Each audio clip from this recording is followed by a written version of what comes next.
এরকম ছাদের পুদিনা পাতা দিয়ে আইসক্রিম, দই ওটা মিক্স করে ঠান্ডা করার মতো একটা শরবত যদি থাকে, তখন আসলে শরীর অনেক চাঙ্গা হয়ে যায়।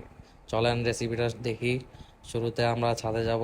ছাদে গিয়ে দেখেন এই যে কি সুন্দর সুন্দর হচ্ছে পুদিনা গাছ আছে।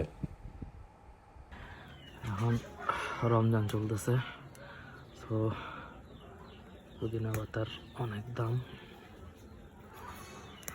এরকম একটা গাছ থাকলে লাভ হয় অনেক। বেশি লাগবে না, আমরা মানুষ 4 জন।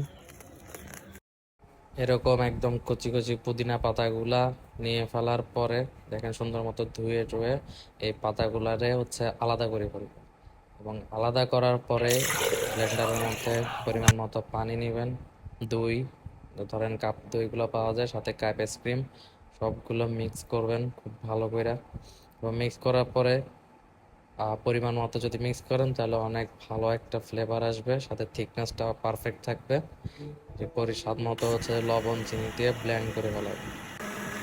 এই ব্লেন্ড করতে করতে যখন দেখবেন মোটামুটি সাদা হয়ে আসছে পুরাটা, আর সাদা আসার সাথে সাথেই হচ্ছে এটা পরবর্তীতে পরিবেশনা করতে পারেন। দেখেন উপর দিয়ে কিছু পুদিনা পাতা দিয়ে ইফতারে রাখবেন, শরীর ঠান্ডা।